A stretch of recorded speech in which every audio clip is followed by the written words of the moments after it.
because I wasn't just exploring a city, I was exploring another potential version of myself. Cruelty is not patriotism. You can love this country, the United States, without embracing cruelty as a tactic of state, as a state policy. To make something great, you have to have people who buy in, feel identified. Lo que decimos en fútbol como suda la camiseta. Tienen que sudar la camiseta, you know? We had a conversation with someone at Univision. They said, Colombians only care about Colombia, and Puerto Ricans only care about Puerto Ricans, and Mexicans only care about Mexico. So they're like, that's a bad idea. That's never going to work.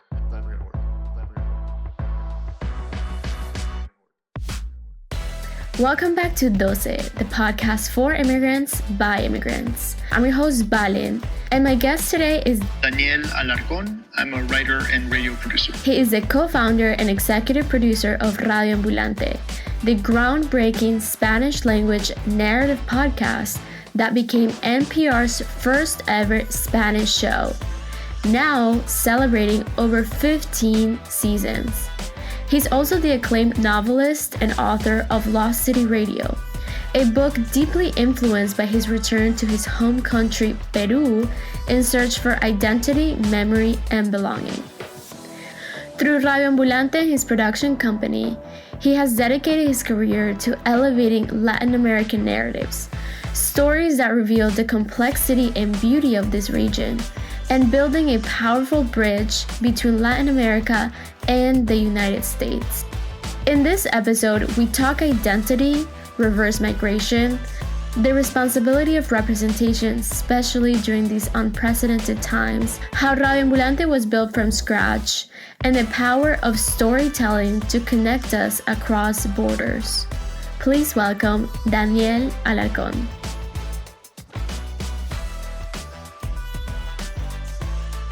I know you're from Peru. You moved to the US when you were very, very young. And I wanted to ask you, do you identify with being an immigrant? Yes, now more than ever. Tell me why. I think it's impossible not to see yourself reflected in many of the stories that we're hearing about ICE raids and about racial profiling and about linguistic profiling and, neighborhood geographical profiling. I think it's impossible not to feel identified with this identity that's under attack. So I should say this, that I'm a proud American. I grew up loving this country and still do, but I feel like there's been a shift, and really nobody loves a country the way an immigrant does. Nobody loves a country with that same kind of sense of possibility and sense of purpose as someone who's left everything behind to start again, and especially people who've, like my family, have done well. I came when I was really young, came when I was 3, and I grew up as an American outside the home and as a Peruvian inside the home. And the combination of recent events and recent cultural and political shifts have made me feel like a lot of the things that I believed about this country now feel pretty naive. I mean, I grew up in the Deep South, but I grew up in the Deep South where, it felt like things were changing, where it felt like that we were turning the page on the most virulent racism of the past, where you had a sense of hope. I certainly did, that there was space for me and for people like me. And that's the part that I feel like is under attack and has maybe been revealed as a bit of naivete on my part. And that's why, now more than ever, I identify as an immigrant, because I think it's important as an American, as a Peruvian, as a Latino, to represent that part of our identity and remind people who seem to have forgotten how valuable and how important we are to this country. Absolutely. I think you're one of the big representations of that. And we'll get to that. I'm going to skip through a little bit, and I know that you went back to Peru during college or after college because you were a Fulbright Scholar. Yeah. I was just curious, what prompted you to do that? Were you feeling like there was something left for you to explore? Like, what was that decision like and that experience? That's a great question, Valentina. I mean, I think for a lot of immigrants, we're always looking to sort of understand who we are better. There's a sense of, I don't want to say loss, but you do feel like you're constantly imagining who you would have been if your family hadn't left, especially kids like, and I don't know your story, Valentina, but like, you know, those of us who moved when we were so too young to have made a decision, I you was know? 12, so I was Right. like conscious enough to know what was happening, but I didn't have a say in it. So I completely relate Exactly. to that. Yes. Exactly. So there's this sense that you're always sort of playing out an alternate timeline in which your family would have stayed. And I don't know if this rings true for you, but for me, it felt like there were many times when I I wasn't sure how much of who I was an accident of migration, how much of it was truly and authentically me. Would I love the same things that I love, the same books, the same music, the same would I have the same kind of friends? Would I be a different person in Spanish? Would I have different set of interests? Would I have different talents that didn't sort of develop in my context in the United States, but might have otherwise. So Like, would you have been as interested in Peru to explore the things you have explored throughout your career? if I'd grown up there, probably not. I mean, I feel like they're, like teenagers are famously bored by everything, right? There's nothing more boring than whatever their parents offer them. And so I do have a sense that when I moved back to Peru, having not spent my adolescence there, I moved back with a hunger to explore and get to know everything. And there's parts of Lima that I know that my cousins who grew up in Lima don't know. Right. You know, there's entire neighborhoods, districts, types of people, events that I know just because I arrived with this driven sense of exploration because I wasn't just exploring a city, I was exploring another potential version of myself. Wow. That's a lot of what happened when I went back to Lima. I called up every family member, no matter how distantly they were related to me, to speak with them, and I went to all my tia's houses and got, fed by all of them and asked for stories and looked at photographs, and it was just this real curiosity. And also you have to keep in mind, we left in 1980. The next decade and a half, which would have been my upbringing, my childhood, there was political instability, political violence, terrorism, coups, blackouts, and the constant threat of kidnapping and crime. And Lima was in a really bad place. And I was growing up in this kind of a quiet American suburb. So the contrast was also one where I really wanted to know, what did I miss? Because there was a sense also of survivor's guilt. The American suburbs are very comfortable places, can be. Whereas in Lima, there was no place that was completely separate from the news. I definitely grew up in a place where it felt like there was never any news happening. And then you see what was happening in Lima, and it was like there was news everywhere. And so there was a curiosity about that as well. Did your parents or your siblings feel the way you feel about the survival skill? I'm curious if you ever spoke with them about it. And also, when you moved to Lima, did you feel like an immigrant, like an outsider? It's kind of like reverse immigration in a way. Well, those are you've hit the nail on the head. I think, Valentina, look, I'm the youngest, and I'm the lightest skinned of the kids. And so I got made fun of in the house for looking like a gringo, because I had less experience in Peru. My Spanish was bad, so I was the gringuito who couldn't speak good Spanish. And I están blanco, like this kind of sense so I was always fighting against the kind of gentle, ribbing that I was getting at home that was sort of like telling me who I wasn't, right? I think I had a certain hunger to get to know Lima better, in part because I knew it. I didn't know it. Whereas my sisters did have memories from Lima. My first memories are from the United States, Mm. right? And so, uh, this was a search for identity driven by a giant hole in my memory that I did not have. So that's one thing. What was the second question? I'm so sorry. No, that's okay. It's about when you got back to Lima. It's like reverse immigration. Like I think about it kind of that way. Yeah, no, did I feel like an outsider? Absolutely. Absolutely. Also, my Spanish was very simple domestic Spanish. It was like based on like, mami, te tengo práctica de fútbol, me puedes recoger? It was like very like, ¿qué hay para comer hoy? It wasn't about politics. It wasn't about love. It wasn't about literature. It wasn't about big ideas. It was the kind of day-to-day Spanish that you use in the house. And so I had to get my Spanish up, by being in the streets and talking to people and putting myself in uncomfortable situations and pushing myself. And that's what I did. But yeah, I certainly felt like an outsider, certainly.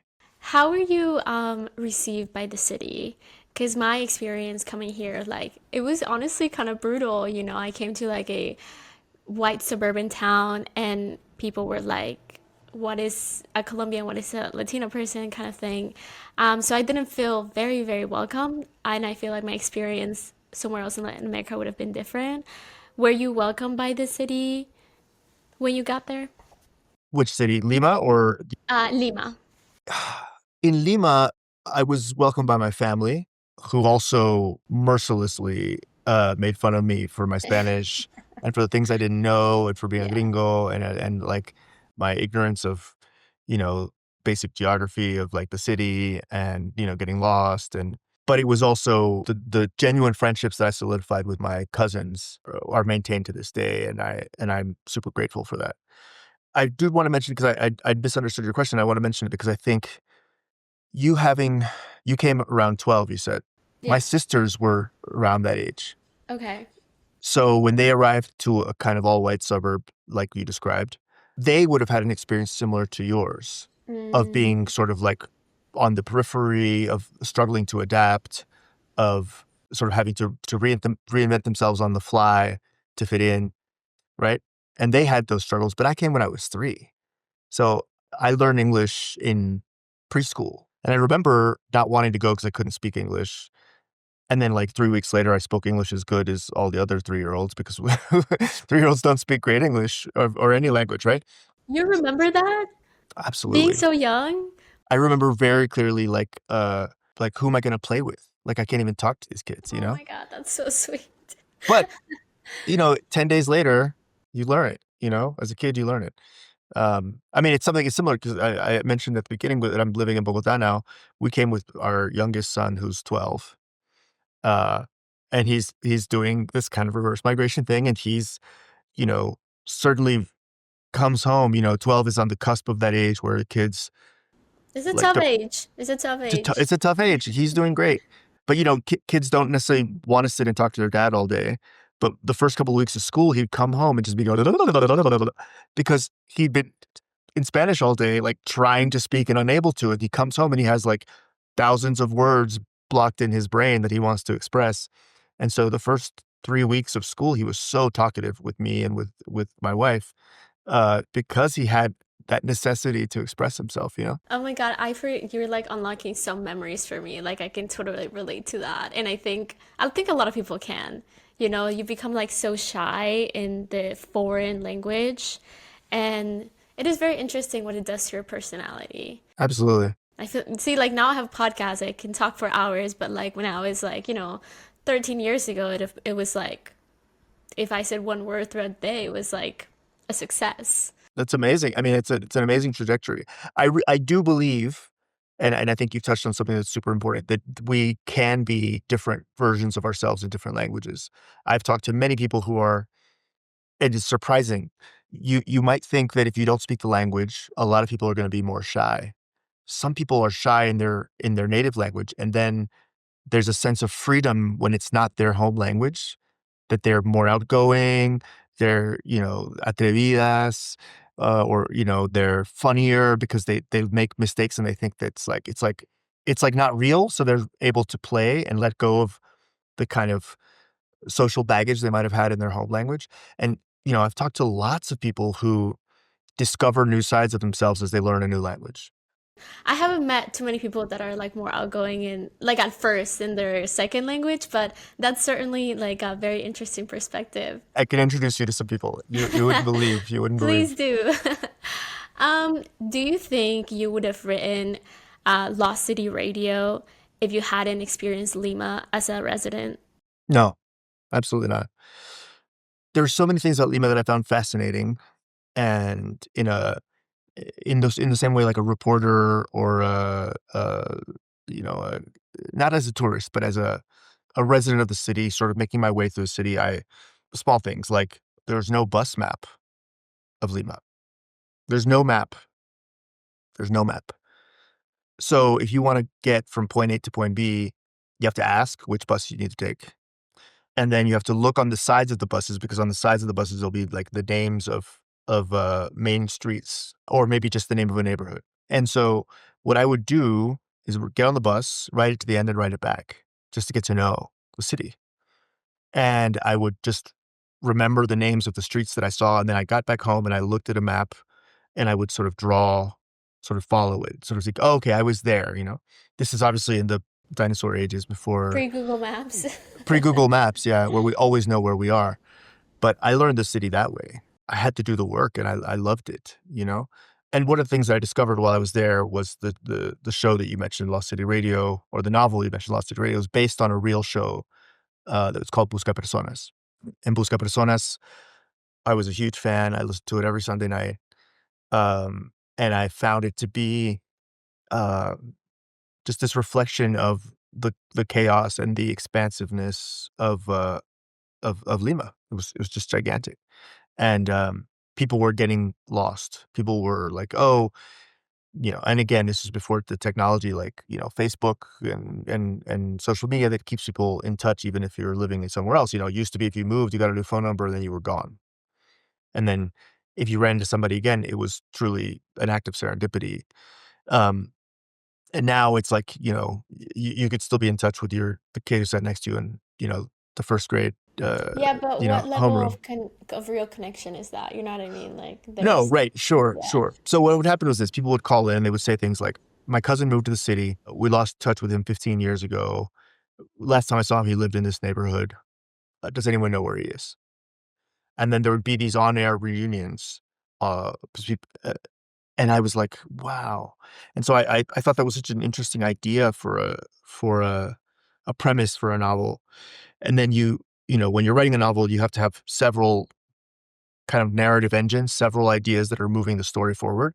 And the one that, you know, I was like, what if we married that idea of this show with the political violence that I've been researching, and the armed conflict in Peru, and sort of try to weave this idea of people who disappeared, you know, that disappeared in a sense of politically disappeared, with this kind of chaotic, you know, limitless city, and this show. And then those three things became the kind of the fertile ground in which this novel could grow. Yeah, absolutely. I want to bring this book to my book club so we can like all read it and talk about it. That'd be great. And I'd be happy to zoom into your book club if you want. Yeah, that would be amazing.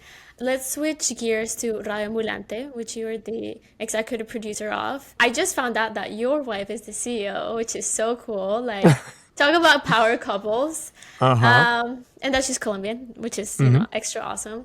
So I watched a talk that you gave at Lehman College, and you said something along the lines of, no one wants to give money to a Spanish language podcast telling stories of underrepresented communities and connecting US to Latin America, which is a very strong statement.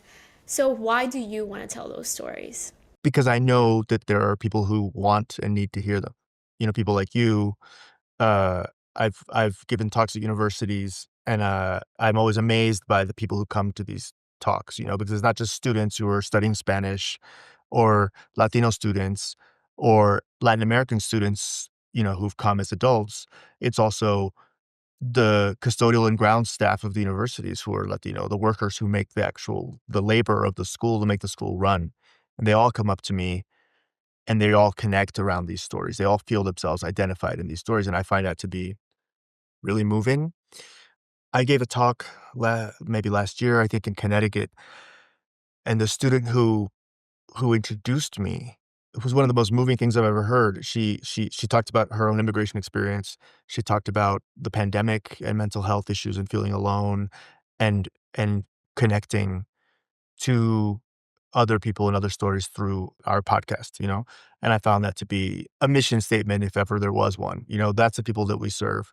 As it happened, Carolina and I, when we were dating, we were living in Oakland, California, and we'd go to parties, and you'd meet, you know, Colombians and Peruvians and Mexicans and Cubans and Ecuadorians and Chileans. And we were like, God, we're you know, we're all different, but we have something in common, which is our language, certain aspects of our culture, and everyone's got a good story to tell. you know? And Yes, I agree with that statement so much. and we've been siloed, like we were told when we brought the idea, we went to we had a conversation with someone at Univision, and they told us this statement. You're gonna laugh at this. They said, look, Colombians only care about Colombia, and Puerto Ricans only care about Puerto Ricans, and Mexicans only care about Mexico. So Wow, that's this is crazy. they're like, that's a bad idea. That's never gonna work. And here we are. We just started our 15th season, millions of downloads every year. And I think that our success and our longevity proves that we were right and he was wrong, right? That there is an audience for these kinds of stories, and we have had to make our own way, and we have had to build resilience and build capacity out of creativity and data and relying on our community of listeners who've been incredibly supportive. Where does the name Radio Ambulante come from? We had, when we started, it was Carolina and I and a good friend of ours named Annie Correal, who's now working for the New York Times. And Annie, and then we expanded the team. We grew, but the original three, it was us, and we were chatting up. We were like, we want to have this idea, and we had a Google Doc with like 300 names, like and we liked Radio Ambulante for a couple of reasons. One is like the idea of the Latino who's on the move, who's like, I'm not. The ambulante is like, you know what? Voy a ir a buscarme el pan del día. No me voy a quedar sentado. We had, yeah, the paletero is like, I'm gonna hustle, I'm gonna ring my bell, and you're gonna come get it, and not sitting around and waiting. And that we identified with that entrepreneurial spirit. The ambulante in the neighborhood is also the center of gossip and chisme and information, what they call in Cuba rayo bemba, just the mouth, boca a boca, perdón, mouth to mouth is something else in English, pero el boca a boca, the ambulante is that. And also we felt like the ambulante in any Latino neighborhood in the United States, just like in any Latin American city or town, you're always going to find the ambulante in the Latino neighborhood, you know? So whether you're in New York, whether you're in Chicago, whether you're in Phoenix, whether you're, in Dallas or LA or who knows, if there's a Latino neighborhood, there's an ambulante, right? And so we gave this idea to a friend of ours, Alvaro Villanueva, who was a designer who was living in Oakland at the time. And we're like, this is what we're thinking. And he came back with the logo. And once we saw the logo and we had married this idea of the ambulante as an archetype, we married that with the image. We were like, yes, that's it. Yeah, I mean, no, I love the name. It's very unique, honestly. And 300 names in a Google spreadsheet makes sense. Like that was my same process when I was like creating my name. Totally. So, two-part question. What was the most unexpected struggle building Radio Ambulante? And did you ever envision this to be as big as it is today, like when you first started? Well, I think the biggest struggle is that no one teaches you or prepares you to be a manager, Mm. like knowing how to tell a story, knowing how to be a writer, or knowing how to edit a story is not the same skill set as managing a team of people, right? That was a huge challenge. Recognizing what you know and what you don't know about people and teams and workflows, And being a uh, leader. and being a leader. Yeah, all of those things were really tough. And it took me a while or to feel comfortable in doing it. The other thing that was a challenge, I'm sorry, you asked for one, but I'm going to give you two. The generational shift. When we started, Carolina and I, Camila, Silvia, Luis Reyes, Camila Segura, who's my right hand editorial director of Ambulante, Silvia Viñas, Luis Reyes. We called him our Caribbean correspondent because he lives in Puerto Rico. Silvia, absolutely brilliant editor. We were all young people with young kids, so we were in our 30s, and we were all sort of like trying this new thing. We all had young kids. We were all married. And so the challenge, Valentina, we grew a certain amount, and then we had younger people, and some things that you don't expect. I didn't expect. Maybe you would expect it, but that people are the young people aren't going to feel close to you. They're going to feel intimidated by you, maybe, Oh, right? I see what you're saying. Yes.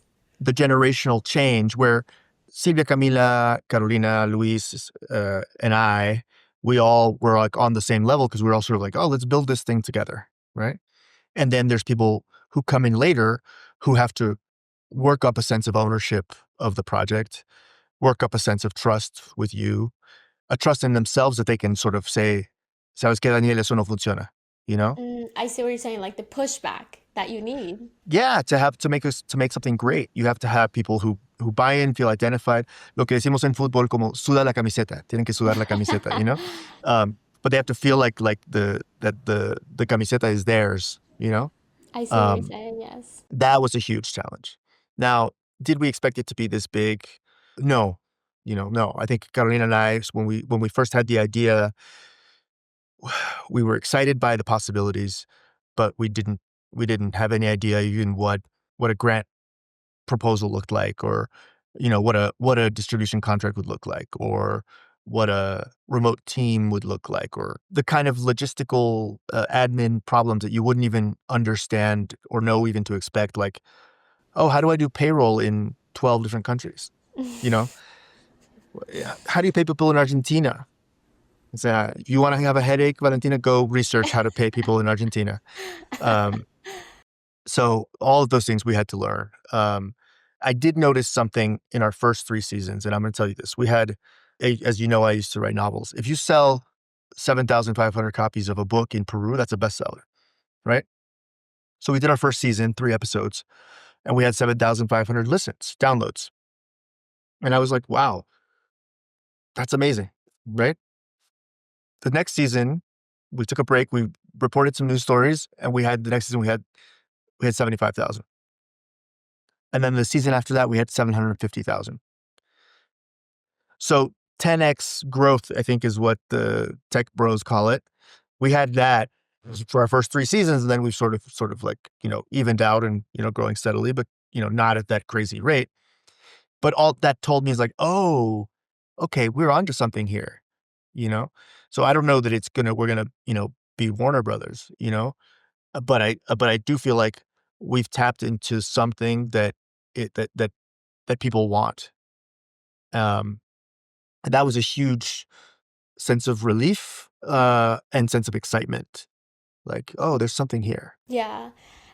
There's so many things I want to ask you, but do you see yourself as a Latino role model in the US, or like just in general, or like a role model, with everything that you have accomplished at this point? I want to say that I only feel the responsibility to be a role model to my sons, Okay. to my oldest son who's in college, and then to my 12-year-old. I think I have a lot of virtues and many faults. I think I try to be a good coworker and colleague. I try to be a good husband and father. I try to be a good friend. And I think many times I succeed. Sometimes I don't.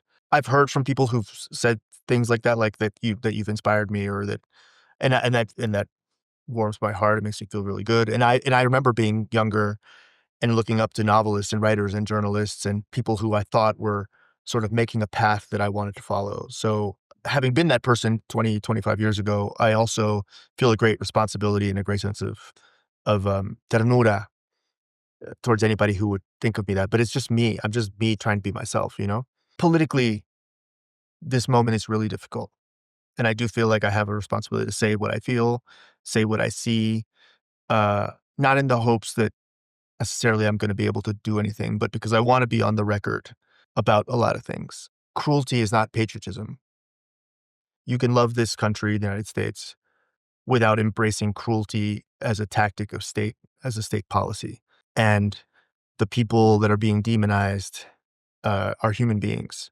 The people that are being blown up in boats in the Caribbean with no due process are human beings. The families that are being destroyed are families made up of real human beings. And I feel like if there's anything that Radio Ambulante can contribute these days, it's to remind people that Latin America is a vast, diverse, beautiful, chaotic region, and the people that come from there are human beings. Absolutely. Wow. I'm honestly kind of speechless right now. I did wanted to ask you that question about the role model, because with public people like you, I'm sure like there's a certain perspective from the outside of people who don't necessarily know you in your day to day, and then there's your perspective inside, right? So you're saying like, I'm just a guy who wanted to tell stories, and here we are, this many years later. But no, I mean, the impact you've had is huge, and that's undeniable. And it's really awesome to hear that this South American boy has made it, where he's made it. And it's really cool to see how Latin America has shaped you, and like the immigrant experience has shaped what you've done with your career. So, yeah, that's Thank just you, really awesome. Valentina. Thank you. I had this funny thing happen one time where I was playing soccer, and I was, it was just a pickup game in New York, and I was wearing my Radio Ambulante, like a Radio Ambulante t-shirt, That was just like, you go into your closet to grab something for the gym, and it's just the shirt that I was wearing. It wasn't like a uniform or anything. And anyway, we're playing, and it's the heat of the game, and some guy knocks me over, fouls me, and he's a white guy. Usually in this kind of adrenaline-filled moments where, like, men playing and they're like, "Grr," and he goes, "Ay, perdona, Daniel, hay que proteger tu cerebro. Yo escucho Radio Ambulante todas las semanas. Muchos perdones." And I just was like, whoa, all right, okay, cool, thanks, man. Yeah, no problem. It was so funny. It was so funny. And there's been situations where it's happened where people recognize me in odd moments, and I'm reminded that we have an impact and we have a role to play in this conversation. Uh, and it's a huge responsibility, and it's a huge privilege. And it's one that you kind of have to embrace, because this is the moment we live in. Yeah, absolutely. What is next for Radio Ambulante? That's a great question, one that we ask ourselves a lot. I mean, we've had bad luck developing our intellectual property into series and shows and other things, right? And What do you mean by films. bad luck? Like, it's just not I getting picked up? No, I mean, we've had lots of conversations. We've had things go to the development phase and then die. We've had things where shows have been made based on our content, but we never got paid for it. Things like that. That's a problem we want to solve. I'm not sure how we're going to do it, but I think that's one of the things that we want to fix. How can we control our own intellectual property and do exciting things with those stories? So that's one. I think two is sort of push ourselves to be more creative and think of other ways to tell stories. And the possibility that I'm most intrigued by is the kind of touring live show. Um, I'm not sure if it's economically viable. I'm not sure if it's logistically feasible, but I've had the privilege of being in a theater of 2,000 people and doing, performing for 2,000 people. And it's such a electric feeling when you connect with an audience that I would really like to sort of develop a show that Ambulante can do from Buenos Aires to Mexico City to Chicago to New York to Madrid, And It's like a rock star tour. and just like it's the Eras tour, but in Spanish. Yeah. No. I mean, I think that there's a lot we could do, and we have enough audience, I think, in a lot of these cities where we could, fill up a theater, make a big splash, generate more listeners, generate more curiosity, and Absolutely. Absolutely. I and think, really entertain people. yeah, I mean, I think that sounds like a great idea, but I haven't run the numbers, so Yeah. Well, looking it's a forward to start. it if you Yeah. do. I guess the final question I have for you, and I typically like to ask people for advice. So, I think that you and Carolina starting Radio Ambulante sounds like a huge bet, and a huge dream. And for people who, like, for example, like me, starting a podcast, who have like this dream, but they don't know every single detail how they're going to accomplish it, what kind of advice would you give them? Look, someone gave me this in the context of writing a novel, but I think it fits for a lot of things. It's like driving at night. You can only see as far as your headlights, but if you just keep going, you'll get there. You know, Okay. I think that's one thing I think about. I think it's important to anticipate what the challenges are going to be, but also trust in your your resilience and your creativity to address those challenges when they come up. Right. So there's no point in worrying about things that are 3-4 years down the line. Like how to pay somebody in Argentina. Like how to pay somebody in Argentina, right? We didn't have to learn that right away. And when you have to learn it, take some time, you figure it out. The other thing that I think is really important is that always know what you don't know and ask. So I want to give you an example of real sort of Latino solidarity. When we started, I didn't know Mandalit del Barco. I'd heard her name on NPR, and I got her email address, and I was like, hey, Mandalit, you don't know me. I'm also Peruvian. She was the LA correspondent, one of the LA correspondents for NPR. And you don't hear many Latino names on NPR, but I'd heard her, Mandalit del Barco, and she always said it así, Mandalit del Barco. And Mandalit is the greatest. She's so nice. She wrote me back. She was like, hey, Daniel, yeah, call me. What do you need? And I called her up and I told her the idea for Radio Ambulante. And I was like, look, I don't even know what equipment to buy. I don't even know what programs to use. How would you do this? And she was so generous with her time. And I could give you many examples of people like that. There are people that you think you could never approach to ask for advice, who are, not that they're sitting around waiting by the phone to give you advice, but they have no problem. They're generous. They're always looking to help other people, help other Latinos. And I think that that's a network that is available that you have to feel empowered to use. Absolutely. And one thing about, I'm in the Northeast, I'm super close to New York, actually. I think that it's so interconnected. Like, I'm like, oh, hey, this person has been on my podcast. They're like, yeah, I know them. And everybody, it feels small, like a small community, which is so awesome because it feels like it's not as daunting. Like, oh my God, I can never reach this person. So, yeah. Totally. That's great advice. Yeah. Thank you so much. Also, I just wanted to say I started to listen to El Momento and I've been really liking it. Oh, good. Yes. Good. I love the episode with Isabel Allende, such an icon. Just hearing her, she's been through so many against like political regimes, and hearing her perspective was like mind-blowing. Thank you. Okay. Gracias. Suerte. Bye. Bye. Gracias. Ciao. Thank you for tuning in today. Please follow us on Instagram and YouTube at doce.podcast. That's DOCE.podcast. Leave us a 5-star review on Spotify or wherever you get your podcasts. This was Doce, the podcast for immigrants by immigrants. That was awesome.